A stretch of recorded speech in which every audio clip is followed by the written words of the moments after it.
Iran America जंग में अब तक का दूसरा सबसे बड़ा हमला। ईरान ने ज़मीन पर खड़े खड़े अमेरिका के $1 अरब भस्म कर दिए। ये सब कैसे हुआ, इस बारे में अज़हर अली ख़ान से बात करते हैं। अज़हर भाई, 2 अमरीकी तैयारे जिनके बारे में कहा जाता है कि अमेरिका का गरूर, अमेरिका की आँखें, अमेरिका के कान, अमेरिका के हाथ, ईरान ने ना कान छोड़े, ना आंखें छोड़ी, ना हाथ छोड़े। हाथ काट दिए, आंखें फोड़ डाली, कान मरोड़ डाले। क्या हुआ, कैसे हुआ, ये तैयारे कौन से हैं और ईरान ने उन्हें निशाना कैसे बनाया?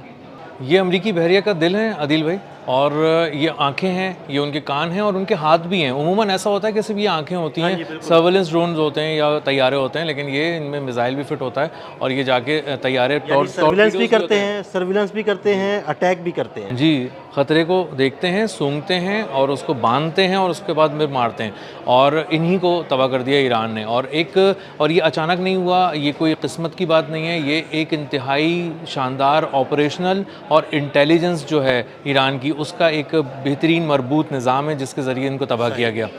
कहानी यहाँ से शुरू होती है कि 2 तैयारे हैं P-8, ये $500 मिलियन का एक तैयारा होता है और ये बहुत ज़बरदस्त तैयारा है, बहुत जदीद तैयारा है और जो एंटी सबमरीन वॉरफेयर का ये का मास्टर है। ये उड़ा एक डिएगो गार्शिया की एयरबेस से, जो बहरे हिंद में है जी, और दूसरा उड़ा जनूबी यूरोप की तरफ से। सही। अब जब ये उड़े हैं, 2 मुख्तलिफ समतें हैं जी, और दोनों मुख्तलिफ समतों से 2 तैयारे उड़े। जी, 2 तैयारे उड़े हैं और इनकी मंजिल भी अलग अलग थी। एक घूमा वो इंडियन ओशन की तरफ घूमा और दूसरा जो है ये अपना हुर्मुज़ की तरफ से आया और एक बेस पे उतर गया। अलग अलग बेसिस पे ये दोनों उतर गए और ये दोनों जो थे वो एक को निशाना बनाया गया शेख ईसा एयरबेस पे और दूसरे को अली सालिम एयरबेस जो कुवैत की है उस पे निशाना बनाया गया। जब ये पहुंच गए, ये लैंड कर गए और ये जाके हैंगर में खड़े हो गए, तो इनको ईरान वहीं से देख रहा था जहाँ से इन्होंने टेक ऑफ किया था। टेक ऑफ भी देखा, इसको उड़ते हुए आते हुए भी देखा। इंटेलिजेंस और सर्विलेंस और ऑपरेशनल जो सारे उनकी महारत है, ये एक जगह जमा की गई और उसके बाद जब ये लैंड कर गए तो उसके बाद ये फ़ैसला हुआ कि इनको अब निशाना बनाना है और एक बहुत ही गहरा ज़ख्म देना है अमेरिका को और ख़ास तौर पे अमेरिका की बहरिया को। अब जब ये उतर गए और हैंगर्स में चले गए तो उसके बाद आखिरी लम्हे तक इसको इंश्योर किया गया कि कहीं इनको निकाला तो नहीं जा रहा, ये वहीं पे मौजूद हैं या नहीं। जी, और आखिरी लम्हे में जिसे कहते हैं ना हम बटन दबाने से पहले, तो बटन दबाने से पहले भी कंफर्म किया गया कि वहीं खड़े हैं। उन्होंने कहा हाँ जी वहीं खड़े हैं। जब पता चल गया तो उसके बाद उन्होंने उसको प्रेस किया, ट्रिगर किया और उसके बाद 12 बैलिस्टिक मिसाइल उस साइट पे फायर किया गया 2-3 एयर बेसिस के ऊपर और वो बहुत ही प्रिसाइजली उन्होंने जाके उसको बिल्कुल वहीं पर ही हिट किया जहां पर ये तैयारे मौजूद थे। P-8 खड़ा हुआ था, एक को एक बेस पे उड़ाया, दूसरी को दूसरी बेस पे उड़ाया और $1 अरब इस तरह अमेरिका के भस्म हो गए। और ख़ास तौर पे इनको निशाना बनाने का एक नुकसान अमेरिका को ये हुआ है कि ना वो सिर्फ देख सकता है, मतलब देखने की सलाहियत उसकी छीन ली है, बल्कि समंदर की तह में जो सबमरीन को उड़ा देता है ना, ये वो भी लोकेट कर देता है समंदर की तह में मौजूद सबमरीन और लोकेट करने के बाद फिर उस पर मिसाइल भी फायर करता है। जी, टॉर्पीडोज़ लेके जाता है ये अपने साथ और ये एक तरह से वो पैराशूट पहने हुए टॉर्पीडोज़ होते हैं जो उनको छोड़ा जाता है, तो ये पैराशूट के ज़रिए नीचे जाते हैं और उसके बाद जब समंदर की तह में पहुंच जाते हैं तो उसके बाद एक्टिव हो जाते हैं और उसको बहुत तेज़ी से जाते हैं और सबमरीन को उड़ा देते हैं। तो अब अगर ईरान कोई ज़ेरे समंदर कोई चीज़ कर रहा होगा समंदर की तह में, तो उसको भी निशाना बनाने की 2 बहुत ही अहम तैयारे तबाह करके ये सलाहियत ईरान ने छीन ली है और ये एक ऐसा गहरा ज़ख्म है जो अमरीकी बहरिया के दिल पे जाके लगा है। जब ये सारे काम उन्होंने कर लिए हैं और जो सॉलिड फ्यूल के जो मिसाइल्स थे यानी बैलिस्टिक मिसाइल उनके ज़रिए जब निशाना बना लिया है, तो उसके बाद उन्होंने दीगर बेसिस पे F-35 को, F-16 को और F-15 को भी निशाना बनाया, जो कि चीज़ें सामने आ रही हैं। अब ये लेटेस्ट चीज़ ये सामने आई है कि चीज़ें तो ये P-8 वाली तो भी लेटेस्ट चीज़ सामने आई है। 2 दिन मुस्तकिल निशाना बनाया गया और चीज़ें जो है ना वो सामने नहीं आ रही थी, खबरें सामने नहीं आ रही थी, ये पता नहीं लग रहा था कि क्या क्या नुकसान हुआ है। लेकिन अब 2 दिन गुजरने के बाद मैंने और आमिर रज़ा ने बात भी की थी कि जैसे जैसे दिन गुजरते जाएंगे इन चीज़ों की कंफर्मेशन होती जाएगी कि कौन कौन सा नुकसान हुआ है। जी, उनके कम्युनिकेशन का बहुत बड़ा नुकसान हुआ है और कम्युनिकेशन में ये जो उड़ते हुए एक command and control centre type चीज़ें थी, इसको आपने उड़ा दिया है, तो आपने बुनियादी तौर पे जो एक सपोर्ट हासिल थी अमेरिका की बहरिया को ब्लॉकेट के नाम पे फ़िज़ाई सपोर्ट इन P-8 तैयारों से, तो उसको आपने जब छीना है, और वो भी एक नहीं 2 तैयारों को, तो उसके बाद आपको ये पता चला है कि ये जो E-3 सेंट्री तैयारा $700 मिलियन का तबाह किया था प्रिंस सुल्तान एयरबेस पे सऊदी अरब की, उसके बाद ये सबसे बड़े 2 बहुत गहरे घाव हैं। और इसका मतलब ये है कि अब जो फ़िज़ाई जो बर्तरी थी ना अमेरिका की, वो ईरान की फ़िज़ाओं में तो ख़त्म हो गई थी, आबनाए हुर्मुज़ पे भी ख़त्म हो गई थी, लेकिन अब अंदाज़ा ये हो रहा है कि आप डिएगो गार्सिया से भी उड़ेंगे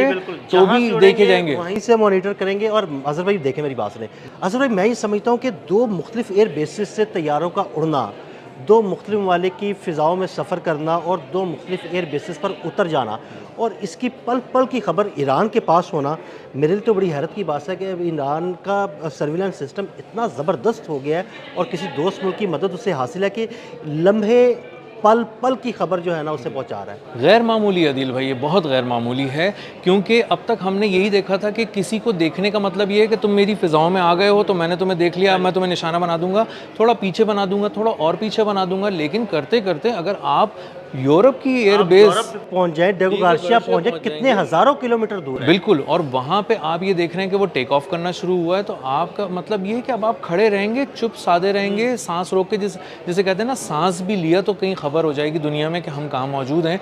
तो अमेरिका के जो बेहतरीन तैयारे हैं, चाहे वो F-35 हो, P-8 हो, E-3 सेंट्री तैयारे हों, ये सारे जो तैयारे हैं इनसे जुड़ी पूरी जो टेक्नोलॉजीज़ हैं ये सारी फेल हो गई हैं। अमेरिका इस बात को इंश्योर नहीं कर पा रहा है कि किसी भी तरह ईरान से वो आंखें छीन लें जो आसमान से देख रही हैं। बिल्कुल वो ऐसा ही है। F-35 की टेक्नोलॉजी, स्टेल्थ टेक्नोलॉजी पकड़ ली, अब F-35 जैसे उड़ता है उन्हें पता लग जाता है। एक और भी F-35 से रिलेटेड एक खबर ताज़ा तरीन भी आई है जिसे ईरान ने पूरा ट्रैक किया, उसके बारे में भी आपसे बात करूँगा। उसके बाद देखें गुज़िश्ता रोज़ F-16 आबना हुर्मुज़ की फ़िज़ाओं में आया और उसे पकड़ लिया गया, उसे भागना पड़ा। तो अमेरिका कोई तैयारा बच ही नहीं पा रहा। ऐसा ही है, और ख़ास तौर पे अमेरिका को झटका तैयारों से आगे टेक्नोलॉजी पे लगा है। अदील भाई, ये जो टेक्नोलॉजी थी ना, स्टेल्थ टेक्नोलॉजी, ये $115 अरब की लागत से तैयार की गई थी, गुरूर थी, और अमेरिका और इसराइल समझ रहे थे कि हम अगले 40-50 साल के लिए बहुत महफूज हो गए हैं।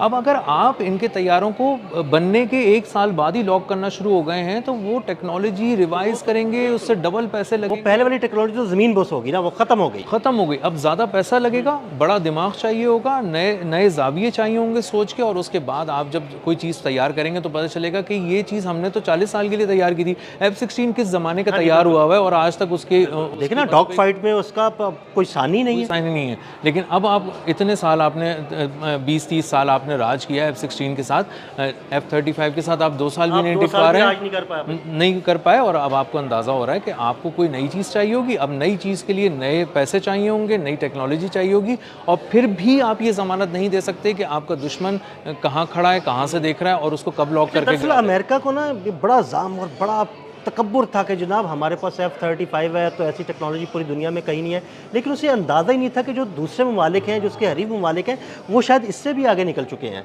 अमेरिका को अदील भाई इस जंग में जाने के बाद पता चला है कि वो समझ रहा था कि मैं 2-4-5 मुल्कों से लड़ूंगा, बाकी तो सब छोटे बच्चे हैं मेरे सामने। लेकिन उसको अंदाज़ा हुआ कि जिनको वो कुछ भी नहीं समझता था ना, उन्होंने आगे निकल गए, बांध के मार रहे हैं। यानी आप नहीं मार रहे, वो आपको मारे जा रहे हैं। कभी थप्पड़ यहाँ से आता है, कभी यहाँ से आता है, और हर दफ़ा कुछ नया इंकिशाफ होता है। आप कभी कुछ और चीज़ के लिए तैयार होते हैं तो पता चलता है इंफ्रारेड टेक्नोलॉजी आ गई है। तो अब अमेरिका को ये समझ आ गया है, और पूरी दुनिया ने इस जंग को पढ़ लिया है। अब चाइना से आप नहीं लड़ सकते, अब रशिया से आप नहीं लड़ सकते। आपको जब ईरान बैठकर ये देख रहा है कि आपका तैयारा टैक्सी करके रनवे पर आया है यूरोप में, और उसके बाद उड़ान भर रहा है, टेक ऑफ कर रहा है, और वहाँ से लेकर ट्रैक करते करते वो आपको बहरे हिंद तक लेकर आया है, और यहाँ पे आबनाए हुर्मुज़ के पास लेकर आया है, तो आपके पास बच क्या गया। अब अगर आप जाके चाइना से टकराते हैं, रशिया से टकराते हैं, या किसी और मुल्क से टकराते हैं, तो वो आपको कहाँ कौन से थप्पड़ मारेंगे इसका अंदाज़ा नहीं है। और आपके अमेरिकी जो बहरी बेड़े थे, जो अनटचेबल थे, वो भी तो उड़ा दिए। ईरान ने उनको भी निशाना बनाया। बस तो ये तय हो गया है कि ना आप ज़मीन पे टिक सकते हैं, ना समंदरों में टिक सकते हैं, ना फ़िज़ाओं में टिक सकते हैं, और तीनों जगह पे आपकी जदीद तरीन टेक्नोलॉजीज़ जो आपको गुरूर दे रही थी, एक पंप कर रही थी गुरूर आपके अंदर, फेल हो गई हैं। फेल हो गई हैं, बुरी तरह नाकाम हो गई हैं, और अब ये रिप्लेस भी इतनी जल्दी नहीं हो सकती। इन पे आप काम करेंगे, 7-8 साल उसमें लग जाएंगे। तो अभी आपको खामोश बैठना है, किसी से झगड़ा नहीं करना, प्यार वाली बातें करनी है। कोई अगर आपसे नाराज़ हो जाए तो आपको उसको मनाना है, जैसे डोनाल्ड ट्रंप मुसलसल बयानात से कभी आयतुल्ला जो मुस्तफा खामनेई उनका दिल जीतने की कोशिश करते हैं, कभी ईरानी आवाम का दिल जीतने की कोशिश करते हैं, और कहीं ना कहीं कोशिश करते हैं कि बातचीत से मसला हल कर लो, क्योंकि वो अब लड़ने के काबिल नहीं रहे, उनकी टेक्नोलॉजी मुकम्मल तौर पर फेल हो चुकी है। बहुत शुक्रिया अज़हर भाई। अज़हर भाई ने P-8 तैयारों को किस तरह लोकेट किया और किस तरह उनको निशाना बनाया, इस बारे में बड़ी तफसील के साथ आपको बताया। अदील अहमद और अज़हर अली ख़ान को इजाज़त दीजिएगा। अल्लाह हाफ़िज़।